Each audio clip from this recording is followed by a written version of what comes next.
Good day. Thank you for standing by. Welcome to the Praxis Precision Medicines Essential 3 Top-Line Results Conference Call. After the speaker's presentation, there will be a question-and-answer session. To ask a question during the session, you will need to press star 11 on your telephone. You will then hear an automated message advising your hand is raised. Please note that today's conference may be recorded. I will now hand the conference over to your speaker host, Dan Ferry. Please go ahead. Good morning, and welcome to the Praxis Precision Medicines Essential 3 Top-Line Results Conference Call. This call is being webcast live and can be accessed on the Investors section of Praxis' website at www.praxismedicines.com. Please note that remarks made during this call may contain forward-looking statements within the meaning of the Private Securities Litigation Reform Act of 1995. These may include statements about the company's future expectations and plans, clinical development timelines, and financial projections. While these forward-looking statements represent Praxis' views as of today, they should not be relied upon as representing the company's views in the future. Praxis may update these statements in the future, but is not taking on an obligation to do so. Please refer to Praxis' most recent filings with the Securities and Exchange Commission for a discussion of certain risks and uncertainties associated with the company's business. Joining the call today are Marcio Souza, President and Chief Executive Officer of Praxis, Tim Kelly, Chief Financial Officer, and Steve Petro, Chief Scientific Officer. After our prepared remarks, there will be a brief question-and-answer session. With that, it's my pleasure to turn the call over to Marcio. Marcio? Good morning, and thank you for joining us today to discuss the exciting results from the studies under the Essential 3 program and our path forwards. I'm going to be making forward-looking statements on today's call, so please refer to our updated disclosures on the SEC website.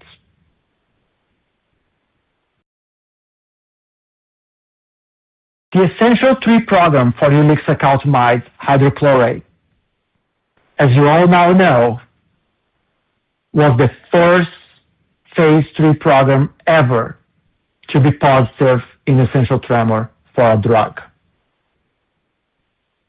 Both studies under the Essential 3 program met their respective primary endpoints.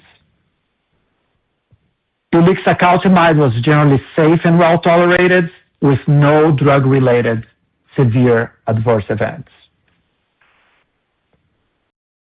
The result of all of that is that Praxis has submitted a pre-NDA meeting request to the FDA, and we look forward to hearing back from the agency to move this program forward. Essential tremor affects an estimated 7 million people in the United States alone.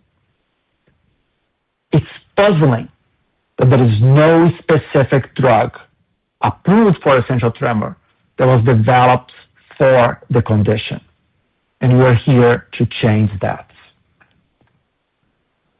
But before I dug deeper into the trial and its results, I need to express my gratitude to all the people living with essential tremor who participated in our clinical studies, to their families who supported them, to the advocates who guided our work throughout, and to everyone at Praxis, at the central site, the PIs and sub-Is that carry through such an ambitious program to fruition.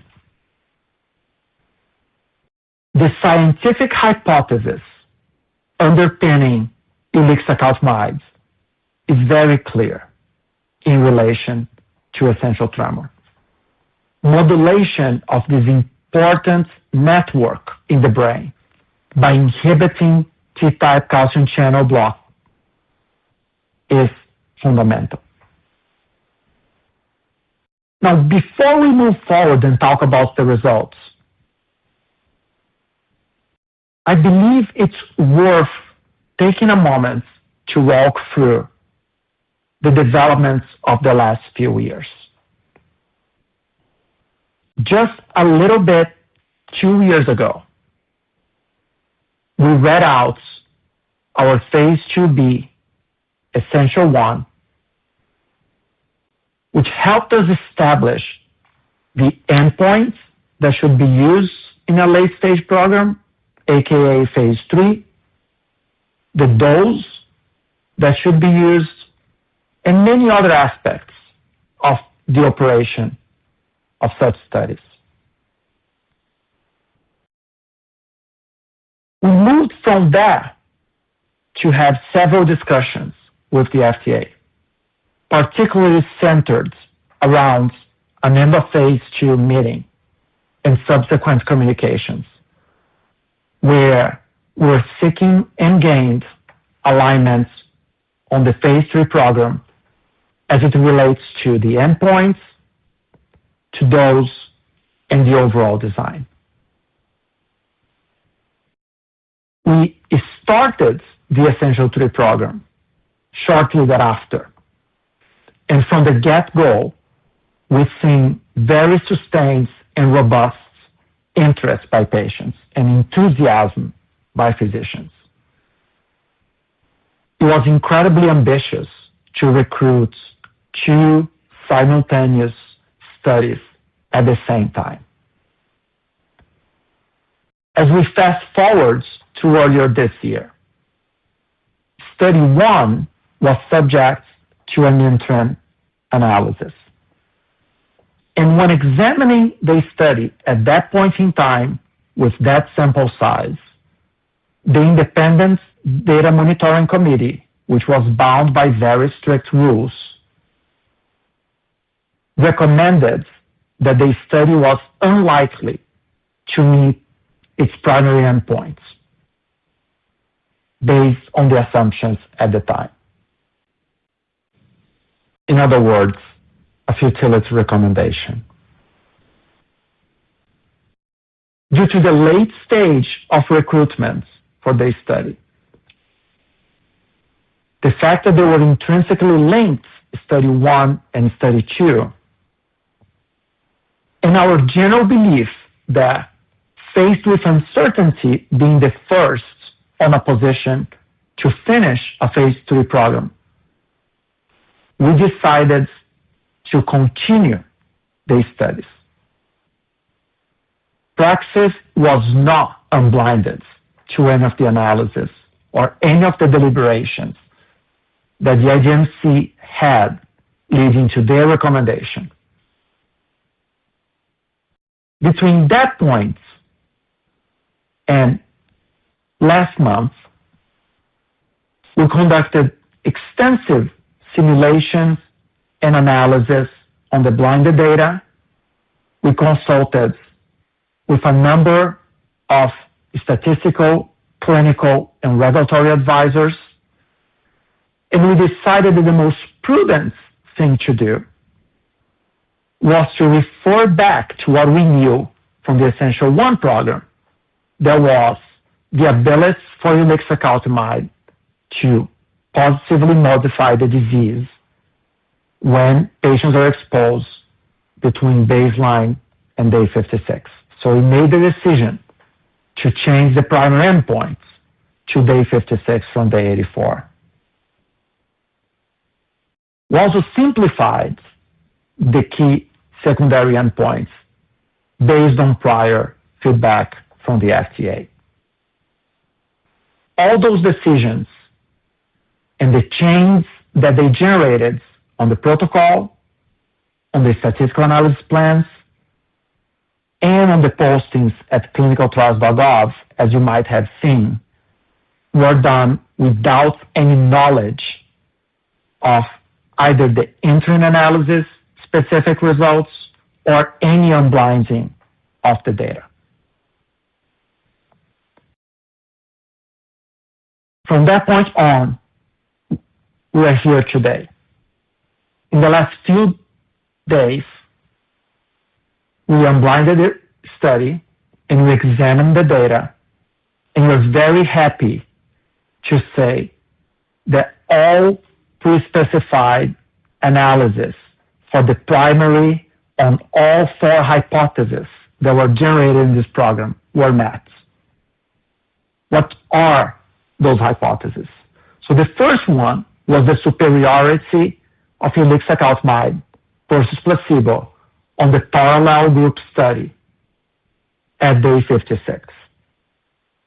The second one was whether or not ulixacaltamide exposed patients for 8 weeks in a blinded lead-in were able to keep the response in a superior manner than patients who were switched to placebo.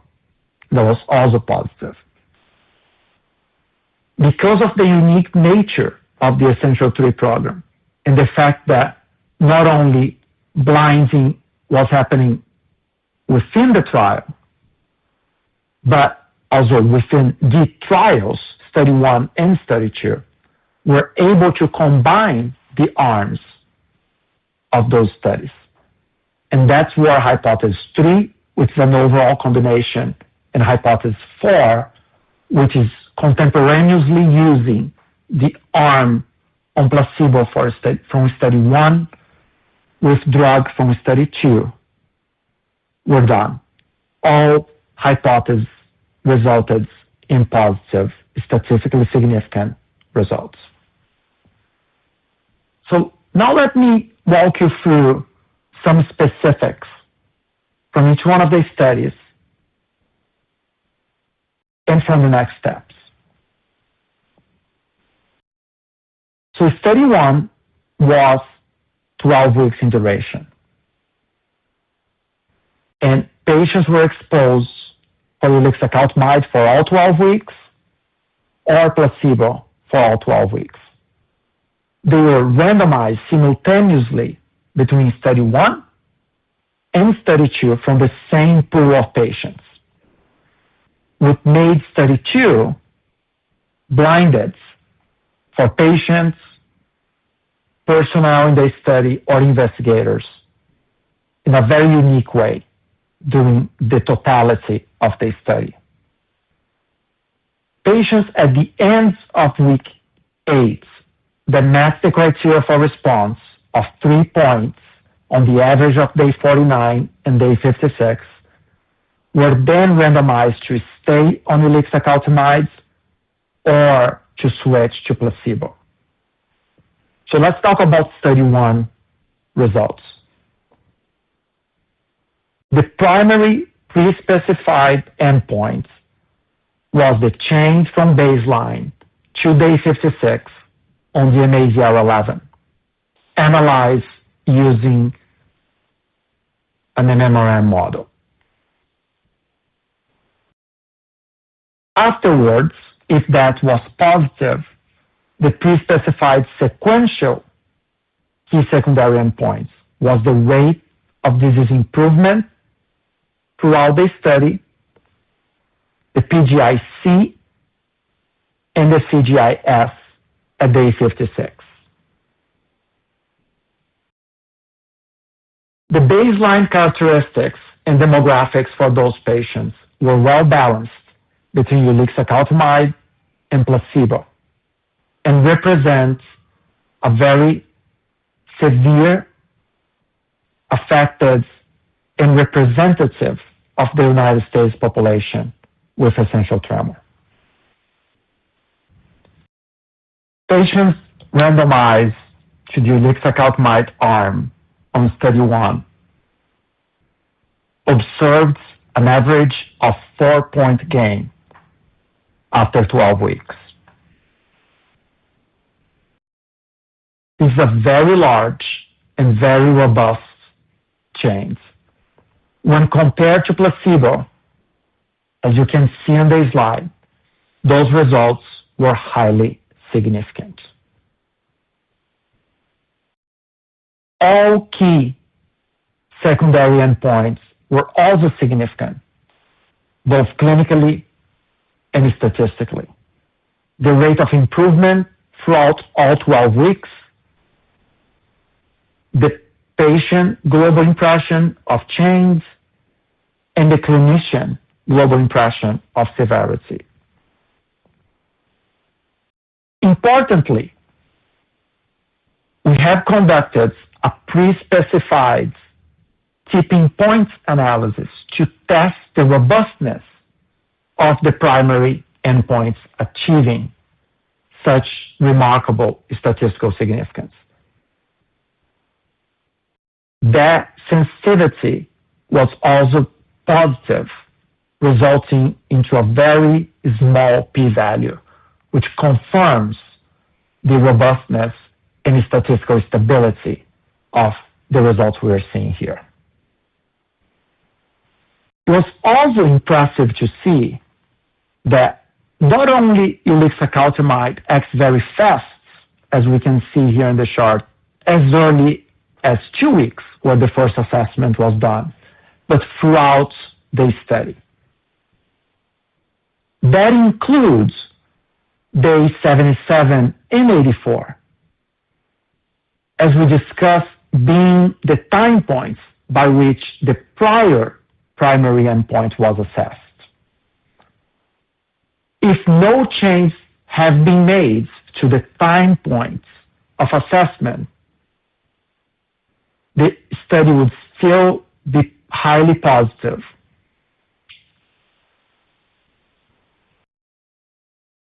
Study 1 was also robust in terms of all the other subgroups. When you look into age, sex, concomitant use of ET meds, or the 3 stratification factors being propranolol at baseline, presence of intention tremor, or family history of essential tremor, all of them did not influence statistically the robustness of the results, being all very clearly in favor of ulixacaltamide. With those good news, let me move to study 2. As we mentioned, study 2 was measuring the ability of patients who responded to ulixacaltamide to stay responding. So the rates and the proportion of patients who maintained the response as compared to placebo was the primary endpoint. Those were supported by some key sequential secondary endpoints, as the rate of disease improvements, as in study 1, the PGIC, and the CGIS on the same periods. In terms of baseline demographics, the randomization worked really well between not only the arms on study 1, but also study 2, and continue to represent the population. So how did the results come out? Study 2 was positive in the primary endpoints and on the first key secondary, showing a very robust maintenance of response on patients who stayed in ulixacaltamide compared to placebo. That's incredible and makes us incredibly happy to have now 2 studies that are likely to constitute substantial evidence of effectiveness to submit an NDA. It was also exciting that hypothesis 3 and 4 resulted into positive results. Those hypotheses support and strengthen the data we've seen already. When we look into hypothesis 3, which compare the sum of the arms on drug between study 1 and study 2 versus placebo, the results were highly significant and highly meaningful. When we look into hypothesis 3, who could only be possible on a study that is done like the one we did here under the Essential 3 program, which kept all the arms and assignments to study blinded. We could test whether or not patients on study 2 on the first 8 weeks receiving ulixacaltamide when compared to the placebo on study 1 had a significant difference. That is de facto a replication of study 1 on the same time. And what we see once again is a very robust replication of what we see on study 1. So let's talk about safety in this patient population. No change in the overall safety profile and no new signals were identified. The most common treatment emerging AEs patients in ulixacaltamide were constipation, dizziness, euphoric moods, brain fog, headache, paresthesia, insomnia, and fatigue. And we're going to talk about the discontinuations and the specifics on these rates in a minute. The majority of the treatment emerging AEs were mild to moderate and severe. No severe adverse event was related to ulixacaltamide, and no patient died during the study. When you look into the disposition of this study, which is relevant for the safety analysis, patients who received at least one dose of the drug or placebo are considered in the safety analysis. For all the other analyses we discussed today, patients had not only to receive one dose, but you have a post-baseline assessment, which is very common practice and has been pre-specified and reviewed in all the documents that we had and formalized with the FDA. Now speaking about safety, the vast majority of the patients have a treatment emerging AEs. Majority of them were mild or moderate in nature across the board in the different arms or studies. A small proportion of patients had severe adverse events on either ulixacaltamide or placebo. No serious AEs were related to drug in any patient in the study.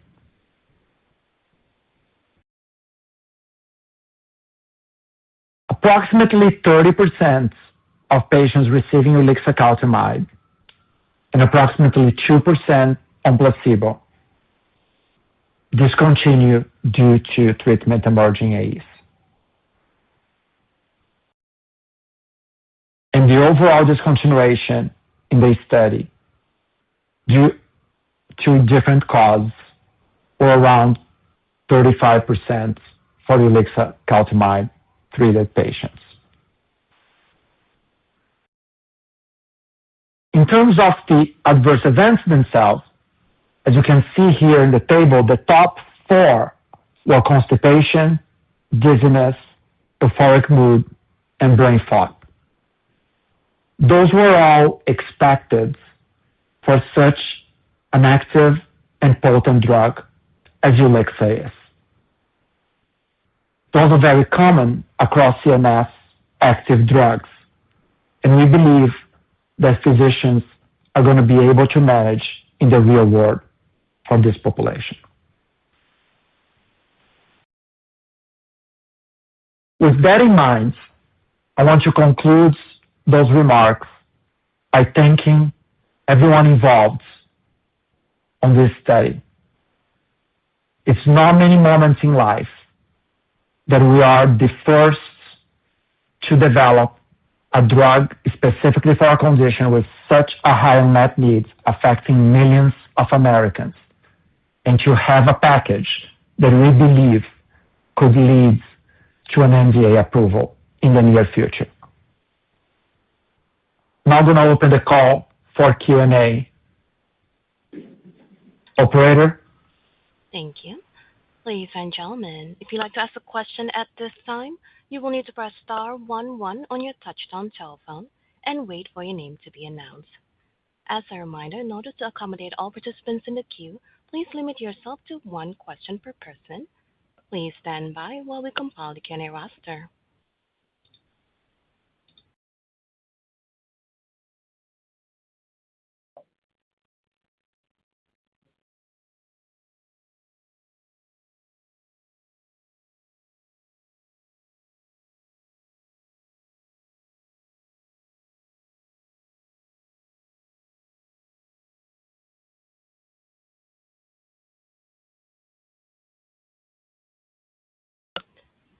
One moment while we compile the Q&A roster.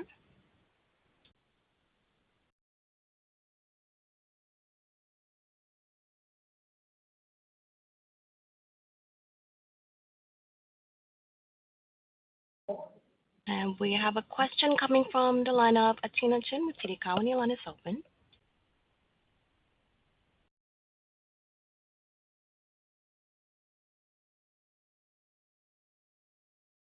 Hello? Can you guys hear me? We can indeed, Athena. Oh, sorry, this is Ritu. Hi, everyone. Hey, Ritu, sorry. It's okay, it's my fault and our registration fault. Congratulations on the data this morning. Guys, it sounds like the variability, the variability and the low end from the dropouts contributed to the, for lack of a better word, bad luck on the interim. Can you talk a little bit, first of all, correct me if I'm wrong, and if it wasn't variability and low end on that interim, but given the dropout profile that we've seen, can you speak to anything that was done or could be done in the real world to manage some of these brain fog and these dizziness symptoms and the transients and sort of other clinically relevant aspects of these side effect profiles in the real world that could be improved? Yeah, absolutely. And thank you so much, Ritu. Like, we're ecstatic and excited about being able to help these patients with quite definitive results here. I think we're there in terms of like bad luck. I would say it does strike from time to time. But today, I think what we talk about is not luck, it's certainty. And the certainty is with the final results that we have for both studies showing very clearly what you're doing with this for these patients. When you look into such an active drug, right, like incredible, arguably larger than expected effects, there is an expectation that some patients might be overshot in terms of the group exposure dose, whatever it is here. Not uncommon to think, and we talk to hundreds of neurologists, and very, very, very common in neurology for them to, after a drug's approved, take matters on their own hands, as they should, as treating physicians, and look into the patient versus the cohorts. As we look into a trial, we're looking to the cohorts. What is the best thing for the cohorts? And that's what we've done here, and I think it's indisputable that that call was correct. When you move to the real world, there's better counseling can be done because now we know the drug's effective. So counseling a patient on an effective drug is very different than on a likelihood of being on a drug that might or might not work or placebo. And multiple things that can be done to minimize or even eliminate that. One of them is time, and we know that the more time you spend on the drug, the more accustomed, I would say, to some of the side effects, but there's other ways to manage as well. Definitely better hydration on this older population.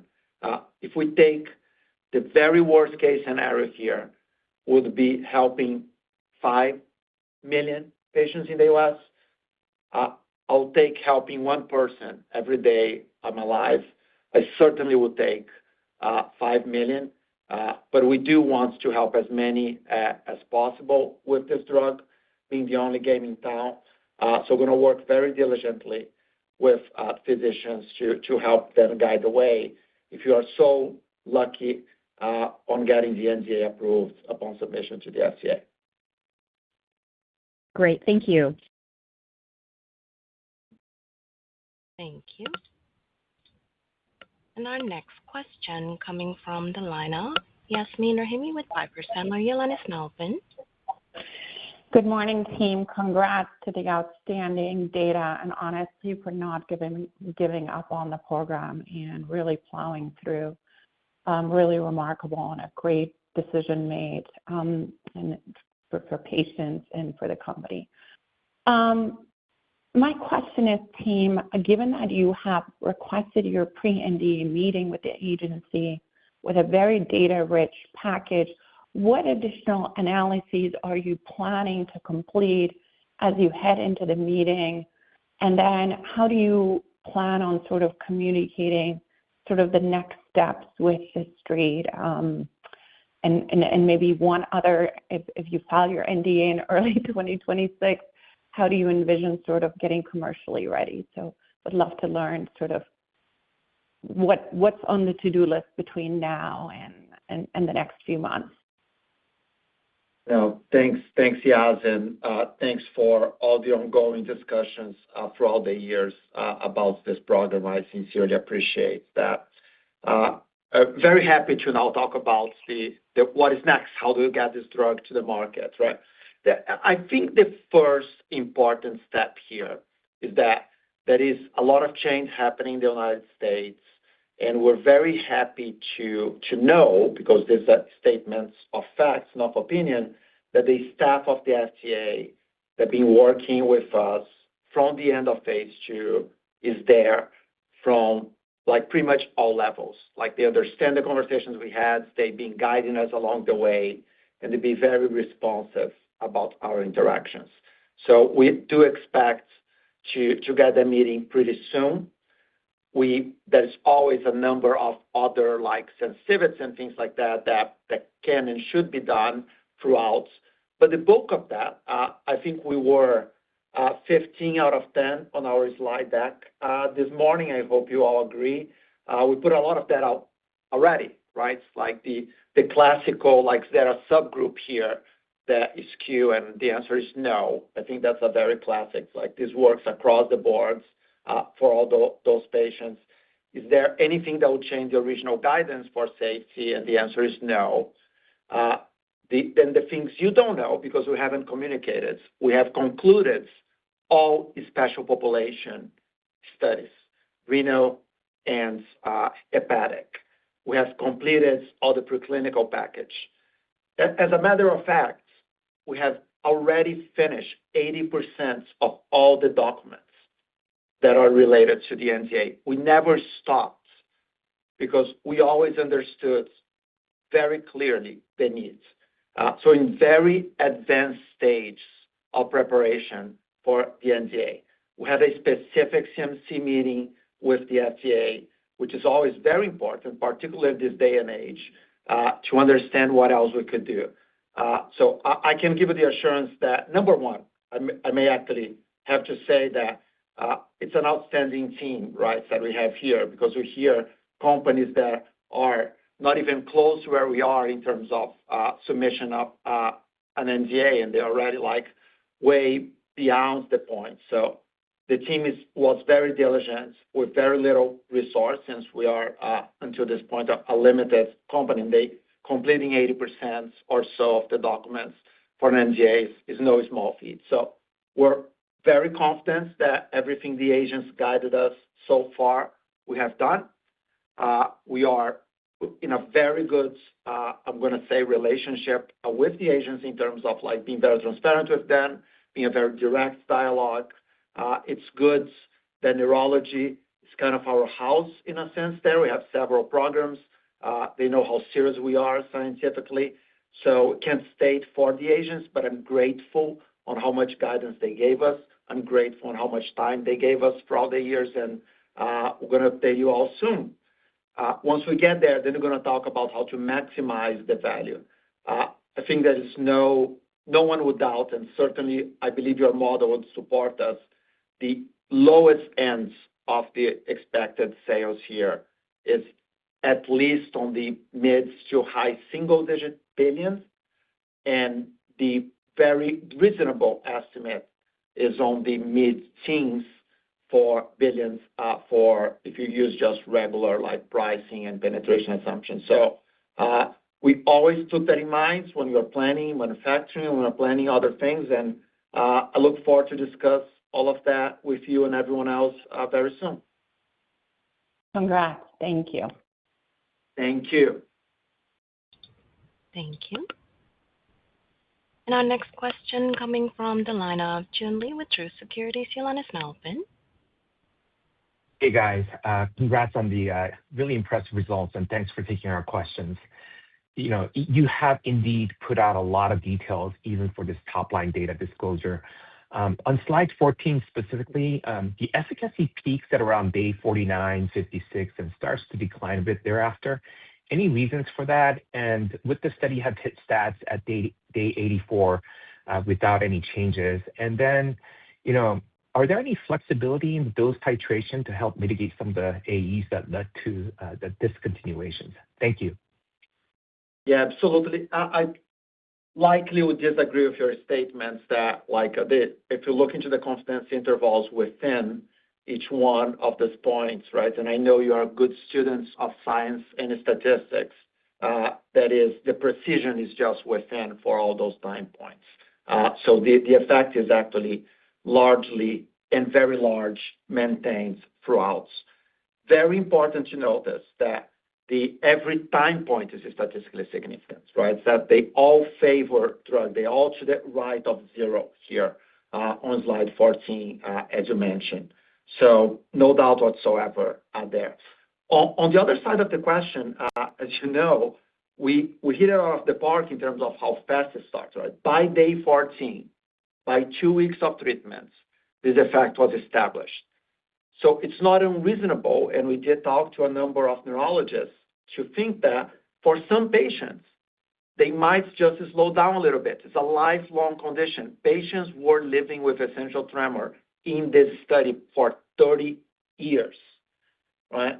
For about a little bit less than half of the median life expectancy in the United States, they've been living with essential tremor. So maybe another month, that's going to be up to them. And I'm sure they're going to do it. You know they're going to do it because they're practicing before. And that is likely going to help for some patients. But for the cohort, for the 70% or so that gets to incredible benefits without any detriment, then I'm sure they're going to go full-blown as well, because what we hear from patients is that they want the effect. They've been waiting for it. The most emotional part of this process was receiving Patrick's quotes that is in our press release and to interacting with each one of those patients throughout the study, to getting letters from them to the central site, to the PIs, and telling us, you changed my life. I can go and go back to something else. And holding that excitement, I'm sure this excitement now is going to be throughout the United States where we have plans for this drug. But not going to keep going there because I think you got the gist, and I appreciate the question and so on. Thank you. Thank you. Thank you. Our next question coming from the line of Yatin Suneja with Guggenheim. Your line is now open. Hey, guys. Let me add my congratulations as well. Truly a positive surprise, I think, for us and for many of our investors and stakeholders. So congratulations on the team. I have two questions. I think those will help some of our investors, but we're definitely getting a lot of pings on that. So the first question is on the NDA requirement. I know, Marcio, you touched on it, but could you maybe talk about what is the ICH guidelines for something like this? Is there a particular long-term safety requirement for a disease like essential tremor that affects many people? So if you can comment there. And then one more question, if I may. And again, this is an investor-related question or driven question. What alignment was reached with the FDA when you made the protocol changes on either the stat plan, whether you can evaluate on an MITT basis, ITT basis, anything you can provide that would be really helpful. Again, thanks very much. Yeah, no, absolutely. And thank you. The ICH guideline for safety itself gives a range, right? So what we've done, instead of taking the liberties there, is actually you had a discussion with the agency and like knowing the safety profile of the drug, which is the same between the multiple phase ones we conducted, the phase two, what was the requirements. And what they very clearly stated to us is 100 patients for 1 year and for 300 patients for 6 months and then 1,000 total exposures. So we have zero concerns about getting that package available for the agency. That is also considered what the minimum ICH guideline, which should tell you their impression about the safety of the drug in general. No concern there for the submission itself. There were a lot of conversations that we have both formally and informally with the agents throughout the years on this. We have a very good understanding on how they see this analysis. We have submitted and clarified the analysis plan with them, and that's all obviously great from your perspective as investors. But maybe even more important here is that it is largely irrelevant because the trial would have been successful without any change. And we put that specifically on the press release, that analysis, just to remind everyone that it really doesn't matter in a sense, right? That the trial is positive independently of how it's analyzed on the time point of 56 or 84.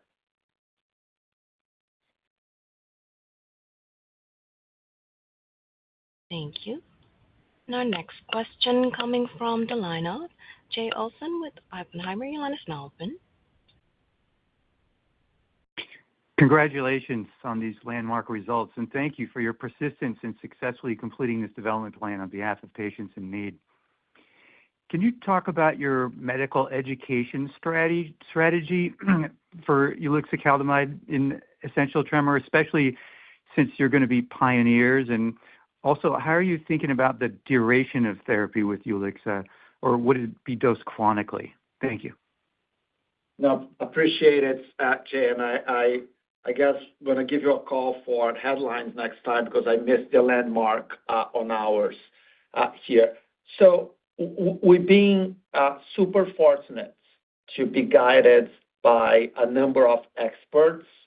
Number one, and you saw three of them, our three co-leads, principal investigators quoted in our press release, and I think you can feel their enthusiasm there. All the members of the eligibility review committee that helped on the study and many others, right? And last AN, and I'm sure a big splash from the following one, we had the opportunity to talk to a lot of people about this and how it's going to be used. And I think the answer we get, and I'm sure the answer is going to get when you go out there and ask those physicians as well, is right now it's incredibly frustrating because there is nothing they can do. They know it's getting worse. You might have seen that on our slides on the demographics. Over 90%, about 95% of the patients got worse in the last 3 years. We've been out there. We've been limited in terms of how much effort we put on this, just as our previous disclosures in terms of limiting the investment. We're going to increase that moving forward. But we're seeing a very responsive, positively responsive community already expecting. I'm going to switch to a slightly different topic here. 200,000, over 200,000 patients currently in our database. People who raised their hands and said, I want to be part of any efforts to advance treatments for essential tremor. That was with the limited resource a company like Praxis had until this point, and with the discipline to really just put so much resource to this one program, right? You can imagine what can happen here with the expansion that we should have with this positive. So we're very, very happy. And lastly, on the durability of effects, we do have several patients, many patients, way beyond 1 year and so on. So I think the chronicity of the treatment here is pretty clear, right? This is a drug that very strongly inhibits a quite important oscillatory modulator of the brain that leads to tremor and other tremors as well. And it has to be present, right? That inhibition needs to be present so it is a chronic treatment, it's a daily treatment right now. It's likely to continue as a daily treatment for the time being. And I think patients like the idea that it is like once a day. It's not like multiple times and things like that. I'll throw an anecdote before moving to the next question. We asked patients at the beginning of this study, like, what is one of the issues that we deal with? And what they said is the pills are too small for these other drugs. So we made all our fantastic CMC team made all the pills slightly larger for this study, like already thinking on compliance, already thinking on making their life easier in the future for commercialization. So we're super happy with everything, but really been thinking about commercializing this drug all along. Thank you. Congrats again. Thank you so much. Thank you. Our next question coming from the line of Brian Skorney with Baird. Your line is now open. Hey, good morning, team. Congrats on the great data. Just a couple from me. Maybe I missed this, but can you walk through how discontinuations were accounted for in the MITT analysis, and have you run a tipping point analysis on the results yet?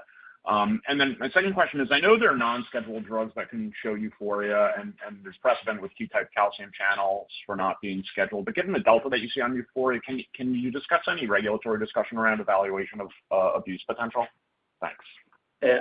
Absolutely, Brian. So as you know, right, by the very follow-up of your question, the MMRM assumes as a condition of the model that the data is missing at random, or a MAR assumption. We pre-specified and agreed with the agents that we would conduct a tipping point analysis.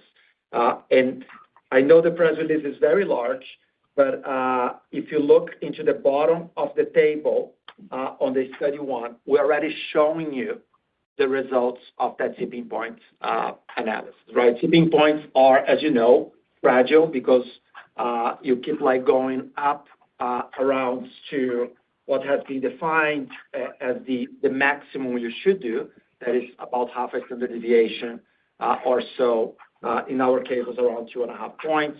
When you normally break or you tip, in our case, when you get there, the p-value was 0.0026, so we did not tip.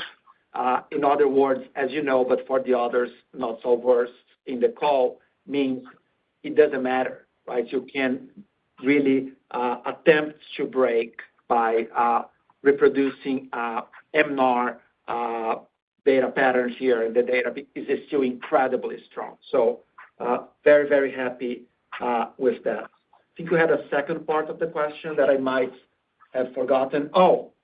Human abuse potential. So we did have that. As you mentioned, we've been discussing all along with the agency. We have conducted a human abuse potential. We are in active discussions about that. At this point in time, knowing what we know about the results of such study, we do not believe that is here a scheduling requirement. That is not up to us to decide. The agency is going to make that determination at the end. But we believe they have completed all the requirements under the quote-unquote SH guideline. We shouldn't be, or should be a minimal scheduling there. So everything's been completed in regard to human abuse potential inhibitor users study. Great. Thank you so much. And congrats again. Thank you. Appreciate it. Our next question coming from the line of Douglas Tsao from H.C. Wainwright. Your line is now open.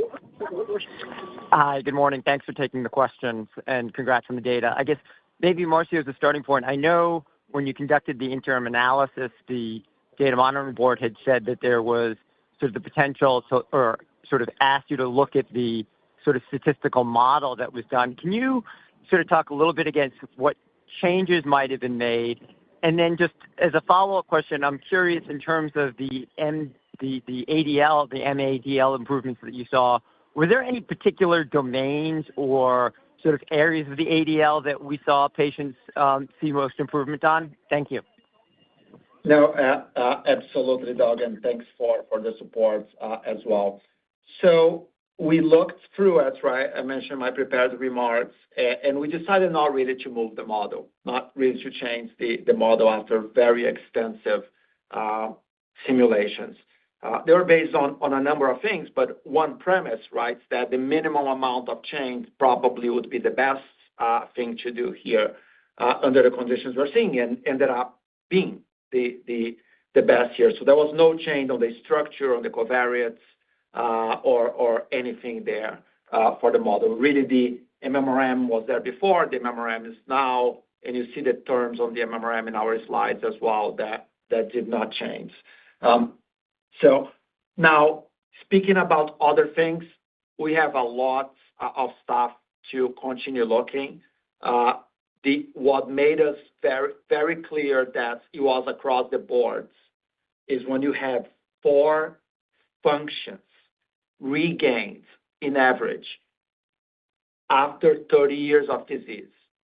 Imagine something, and we're no spring chickens, definitely not me or you, Doug, with all the respect. And we lost certain functions throughout life, right? They're not coming back. We're not as athletic as we used to be, for example. Well, maybe I should speak for myself. I am not as athletic as I used to be on my volleyball times. And regaining those functions are very difficult for a neurotypical, normotypical person. For patients with essential tremor to regain function, you must have an impact across the boards for those patients. So while we're going to be showing things, and you can imagine that our PIs were like, how many papers are out of this? And we estimated about 30 to 50 papers out of everything that was done in this study. So it's going to come, it's going to continue to come, and it's going to continue to surprise positively you and everyone else. But as I said before, we are 15 out of 10 on the disclosure. So wait for the next several things to come that are going to support even more this drug. Okay, great. Thank you so much, and congrats for that. You bet. Thank you. Our next question coming from the line of Francois Brisebois with LifeSci Capital. Your line is now open. Hey, guys. Can you hear me okay? I hear perfectly, Frank. Hey, guys. Well, congrats on my side, too. This is quite the story here and the comeback here. So I just wanted a couple questions on the commercial potential. You've thrown out some sales numbers that are definitely impressive. I'm just wondering what, you're talking about the 7 million patients, you've thrown out the 5 million patients. Can you help us understand a little bit what patients are currently doing, if there's anything out there that's approved, and maybe what percentage of patients seek treatment? And then, is there a breakdown when you speak to neurologists or to physicians about whether a patient is mild, moderate, or severe? And then, to close it out, obviously this is kind of a first, but any analogs on the pricing side that we can think about? Thank you. Yeah. No, absolutely. A very, very relevant question for where we are right now, right? Well, the way we've been looking into this in our, I would say, lower case scenario is about 2 million patients as the TAM at launch, right? At the point that we are starting to gain some traction there. And that is very conservative, I can tell you. We're looking to historically, all the work we've done, we conducted about 1 million patients worth of reviews of records, use of medications, patterns of use discontinuation, so on. And unfortunately, may I say, it doesn't really work like what is available right now, right? They don't stay on it, it doesn't work, doesn't reduce. Sometimes they try to stay on propranolol. For example, you saw that about 30% of the patients in the study were on propranolol, not doing much for them, driving a lot of side effects. And you might have seen in our slides 15 that on top of propranolol, the effect was massive for the drug. So there is no reason to hesitate even on those, right? And the majority of them actually just continue something else before. So we're looking to the TAM here, looking to the fact that this is a family disease. I think what's been happening for all the years that people have been hiding from essential tremor because they've seen their parents, they've seen their uncles, they've seen like their kids sometimes, and they knew what was coming, right? And they're holding back on really jumping to do something because their neurologists, rightly so, by the way, were telling them there's not much I can do for you. Right? Now, we're moving to this new era where patients can have hope and should have hope, may I say, and it's going to be like a commercial success, I have no doubts. Now, the numbers we threw out there, or I threw out there, right, obviously are statements of our belief in what this can happen, quite informed by all the analysis we've done. When you go for the lowest possible price, this drug should be priced at, and you can pick the number. I don't need to pick the number. It's hard to keep that in single-digit billions. I'm sure when you revise your model later today, if it's not revised yet, you're going to concur, you're going to agree with me. I don't think there's any disagreement. There was ever any disagreement on how large this is. Take a moment to imagine another disease that affects several million Americans that don't have a single specific treatment approved. I cannot come up with one, so maybe you guys can help me out there. Now imagine what can be out of that in terms of commercial success. I don't think it's very hard to imagine the numbers we're talking about here. Thank you very much, and congrats again. Thank you so much. Thank you. Our next question coming from the line of Justin Walsh with JonesTrading. Your line is now open. Hi, thanks for taking the question. Looking at the mean PGIC results for Ulixacaltamide, which were near 3, which I think is minimally improved on the scale versus 4 for placebo, which is no change. I mean, obviously, we can see the drug is working. But I was just wondering if you could comment on how meaningful this improvement is to patients, particularly in the context of some of the dizziness and brain fog that some of these patients experience.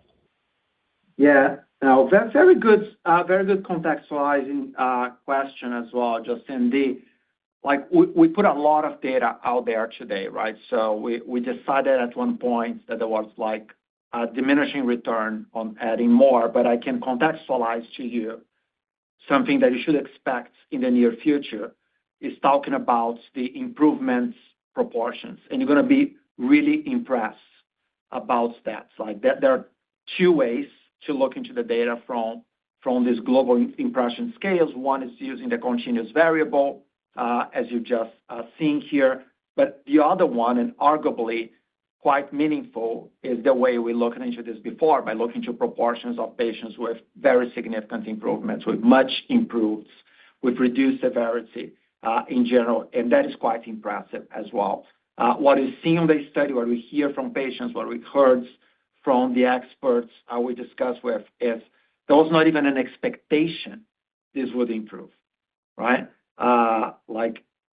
Think about, again, the patient population, the age, the overall demographics, and so on. It's very hard to decrease severity. Very, very hard in a global scale, right? Not in an essential tremor scale.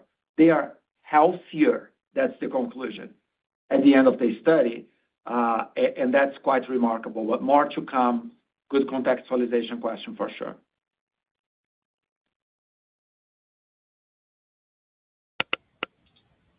Thank you. Our next question coming from the line of Ami Fadia with Needham & Company. Your line is now open.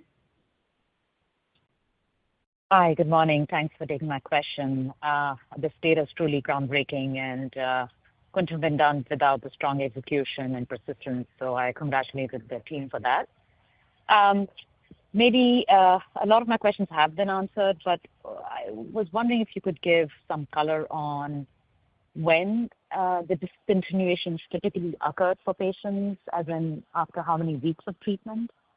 And if, as you sort of look back at the data, how much of that or the timing of the discontinuations around the interim analysis may have contributed to sort of a negative result on interim analysis, but of course, positive data as we look at the full study? Thank you. Yes, I mean, it does influence, right? So when you have relatively early, like a median day 21 for those discontinuations at a smaller sample size with potentially higher variability, like that is just very easy to conclude that it reduces the likelihood, and we're always talking about likelihoods here, right? It's not certainties in terms of the interim. So I think, yes, you are right there in terms of what could have happened. And the other part of the question, sorry for missing that.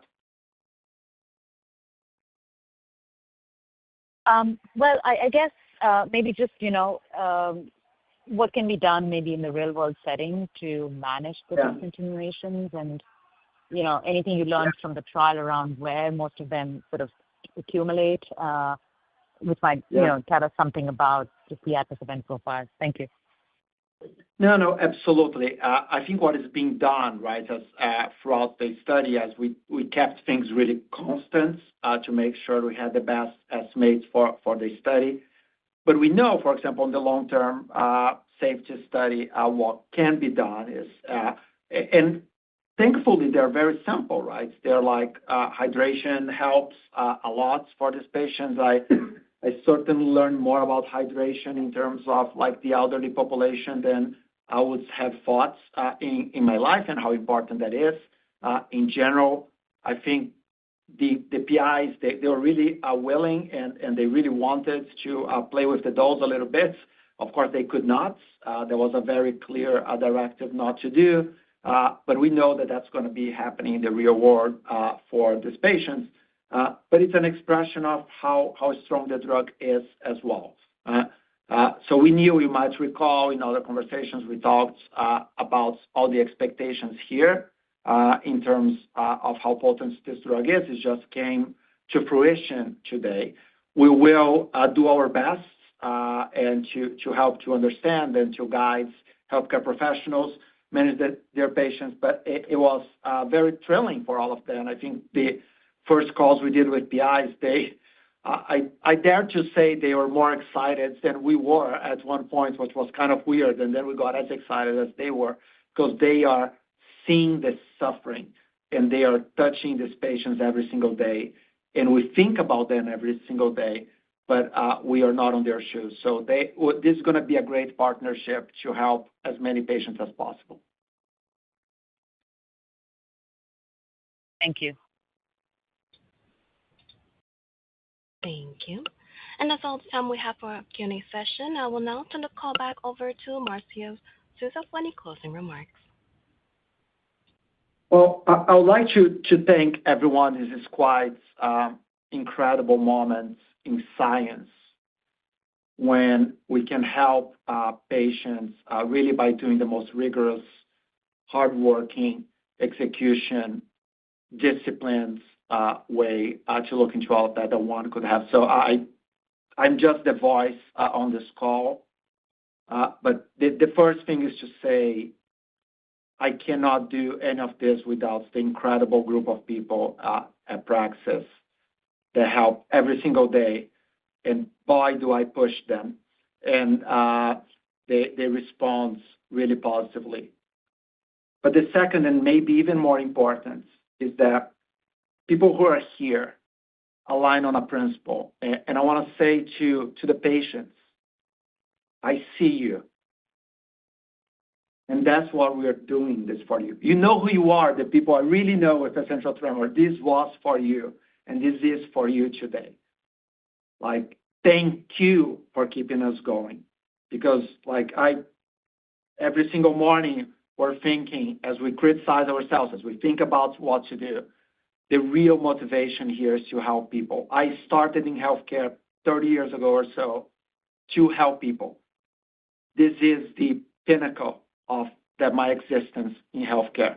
to help millions of people. And I'm so happy to be here, but I couldn't have done without the phenomenal group of people inside the company and with the phenomenal group of people that donated themselves to help us execute this study pristinely. So much appreciated, much more to come. I wish you a very bright rest of the week, and I'm sure going to be in touch. Ladies and gentlemen, this concludes today's conference. Thank you for your participation, and you may now disconnect.